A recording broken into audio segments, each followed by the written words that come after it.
Kiramanta here, also known as Trent, and I'm your coach for the Mistralton Mandibuzz for Season 2 of the CCL. Hi guys, this is my draft analysis, and I'll be starting with my first pick, Mega Altaria.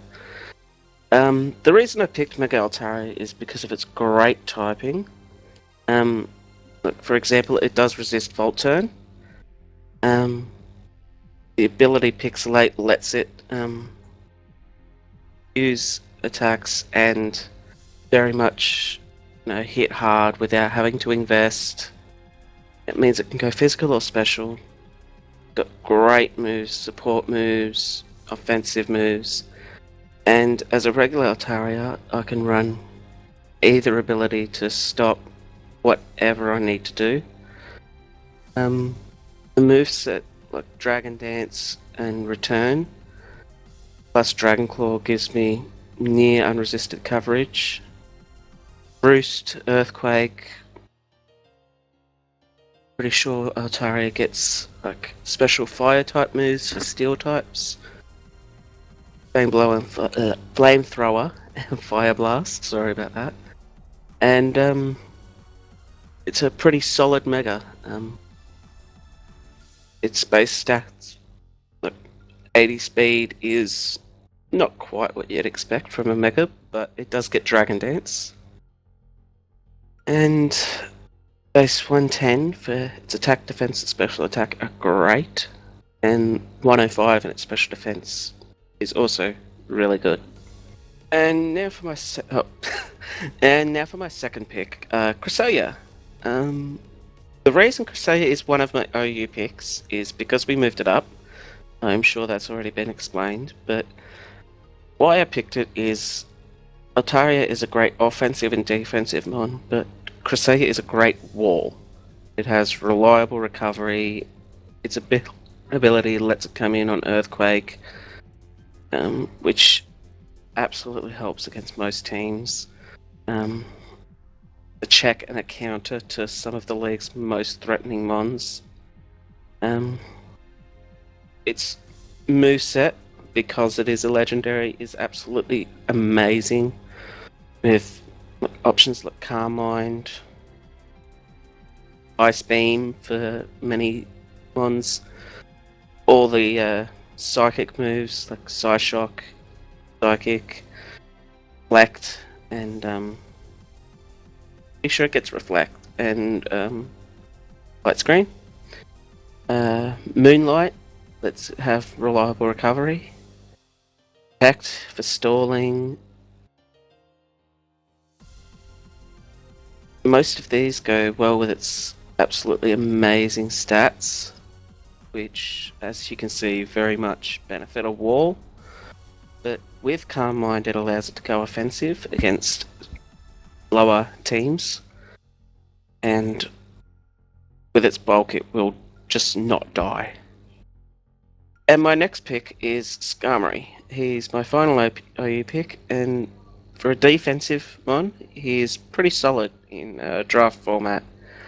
His ability Sturdy is his most invaluable ability. It allows him to guarantee his Stealth Rock setup against mons the fast electric types and special fire types.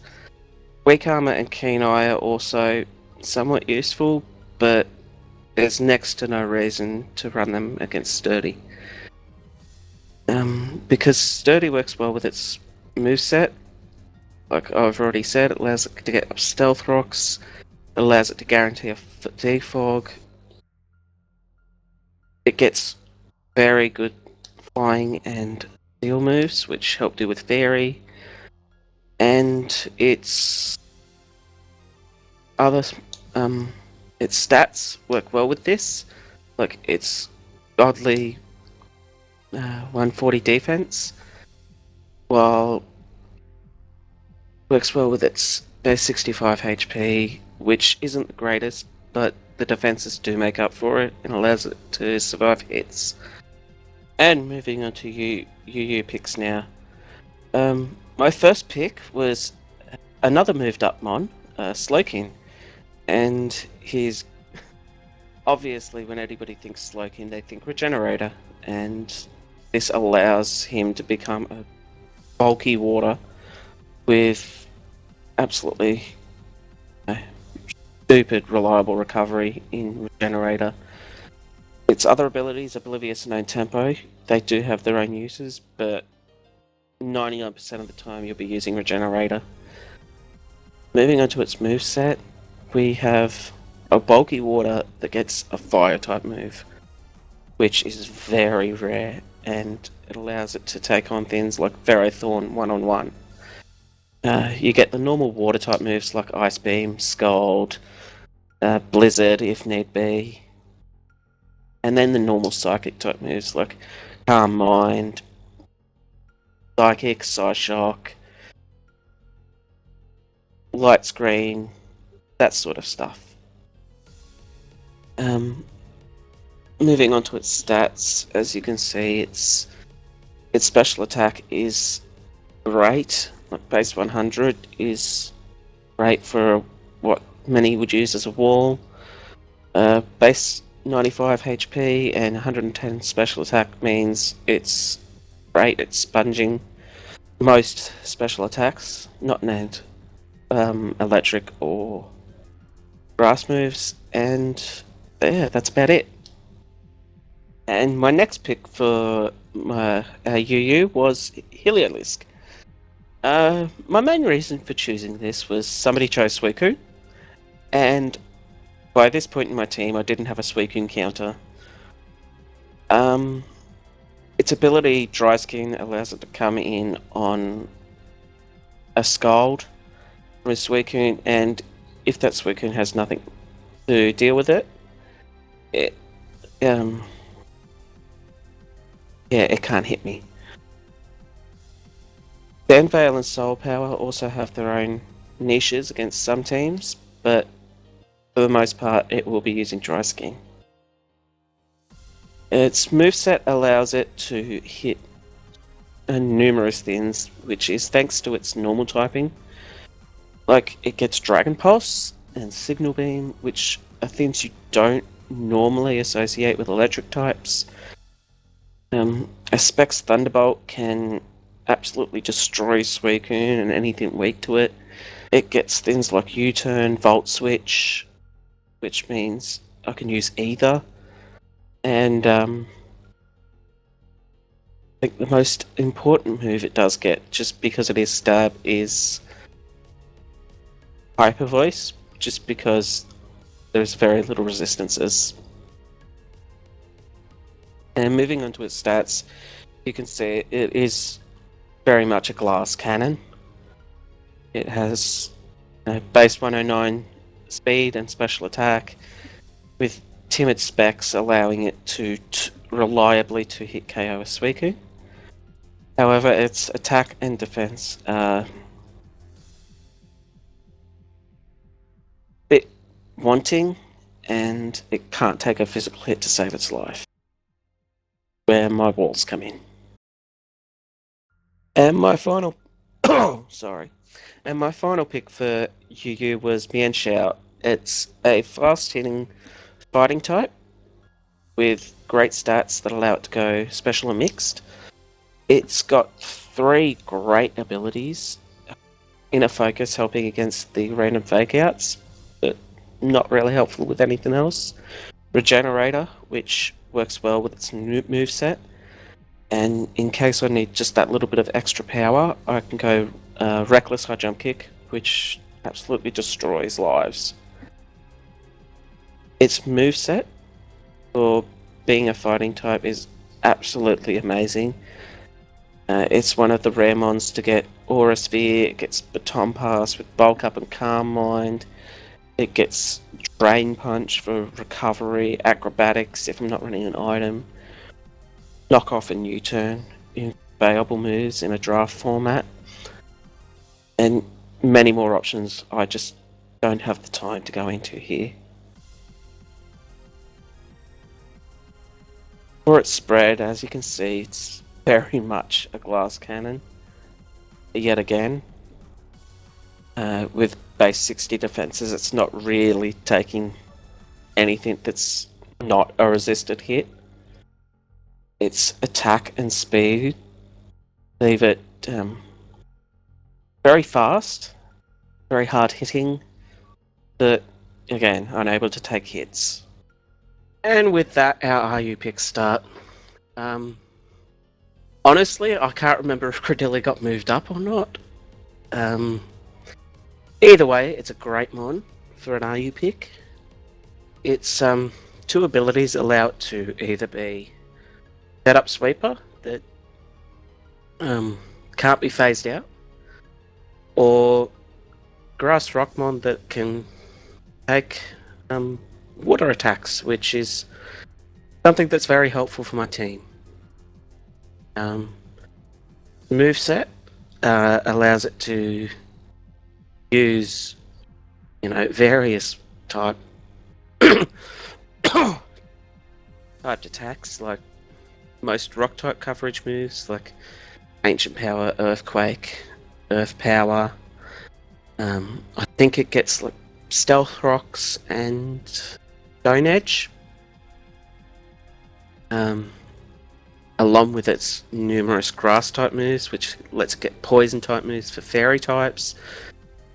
Grass type moves just to destroy any water types that might give it a boost. It's one of the very few mons that has Recover, which is holy grail of reliable recovery, which works well with its absolutely godlike defenses, which, by value of being both grass and a rock type, meaning it has base 97 for its defense and 107 for its special defense. It's able to go offensive because of its base 81 special attack with Storm Drain, meaning it gets nearly 300, and same with its attack. I'm able to run a curse set with special defense and investment, and doesn't really care about its speed because, well, it's slower to begin with. And my second RU pick was Braviary. Now, this is an offensive flying type, something that Skarmory is not, and it also has access to Defog, which work great with its, its three abilities, Defiant and Sheer Force being the main two people would use, but Keen Eye does have its practical uses sometimes when like an instant acupressure set, but it is situational at best. Sheer Force means I can use things like Zen Headbutt with its flinch chance, Rock Slide again with its flinch chance, meaning those moves get boosted, and Defiant just makes it great for soaking up Intimidates. Moving into its moveset, like you can see, it has Defog, U-Turn for becoming a pivot, then Headbutt, which is extremely great. Like, as it might have Brave Bird for fighting types, but you never know. It's stuff like Bulk Up, Iron Claws if I want to increase the accuracy, Superpower, Rock Slide, Shadow Claw for ghost types, Tailwind in case I need that little bit extra speed, and all of these moves work well with its great special base attack, which, as you can see on screen, is 123, which is definitely above average. The rest of its stats are a bit needing, but a Choice Scarf can really patch up that base 80 speed. And my final RU pick was Hounding. Well, Hounding does have three abilities. The ability that you'll mostly see would be Flash Fire, just because it does give it another immunity. As its Dark type gives it that immunity to Psychic type attacks. And it allows it to not be burned, which is something I'll get into later. Its moveset, being both these types, is absolutely godlike. It gets stuff like Flamethrower and Dark Pulse, Sludge Bomb for fairy types, which is something most dark types don't have. Then it gets niche options like Destiny Bond and Shadow Ball, in case that ghost type is immune to your immune or resists Dark Pulse. It gets very many physical options, and best example of this is like Foul Play, Flame Charge if I need to be faster, Sucker Punch is a priority, and Substitute, which works well with having to predict that. I can go Wall Breaking with Taunt, Toxic, and Super Fan. It's just an all-round great mon.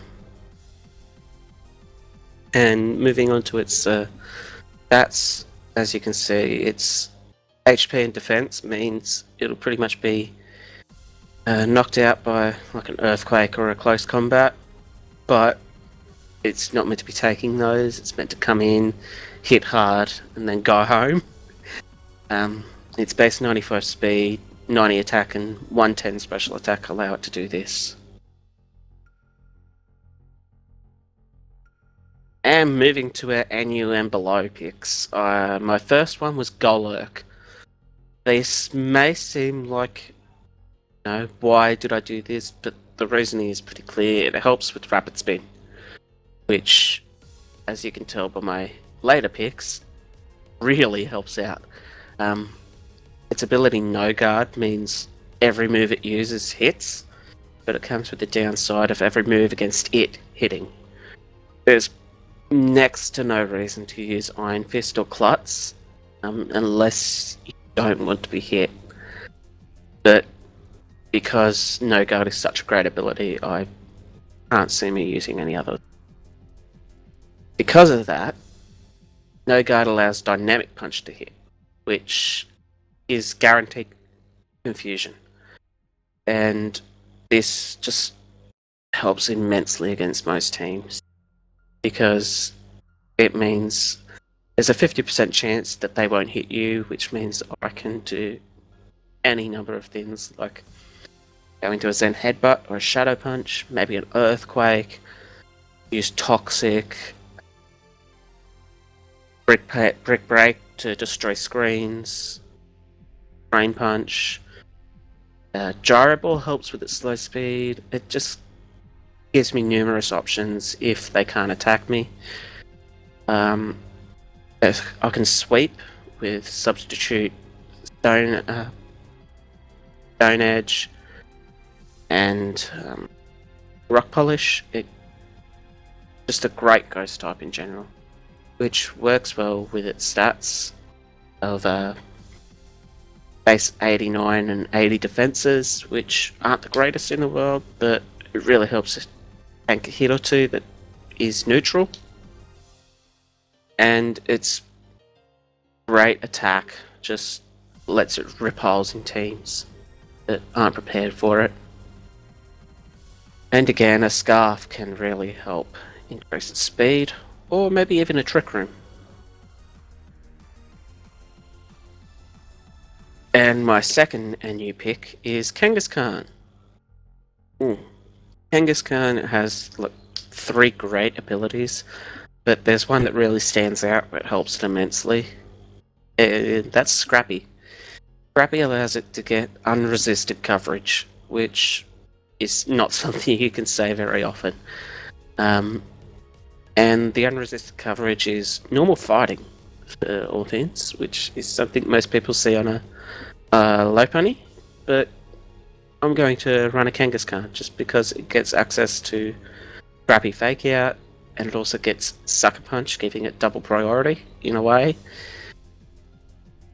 It gets, most of the normal options like Earthquake, a lot of ice moves, but mostly I won't be running those special ones because they're very, very niche, and most of the time it just doesn't hit hard enough when one of its physical moves would have. And one thing most people forget is Genghis Khan does get Wish, which gives it semi-reliable recovery, but it gives it very much 4 move slot syndrome. which it doesn't like.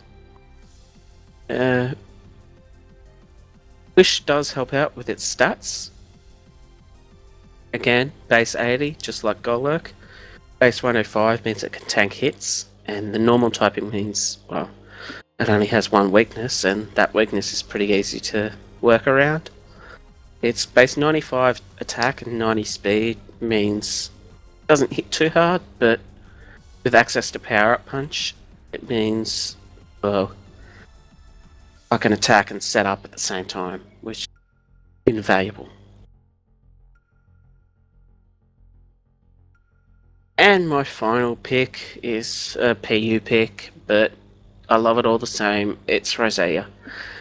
Rosea was a last-ditch effort because all the great poison types were gone, and I needed a fairy resist.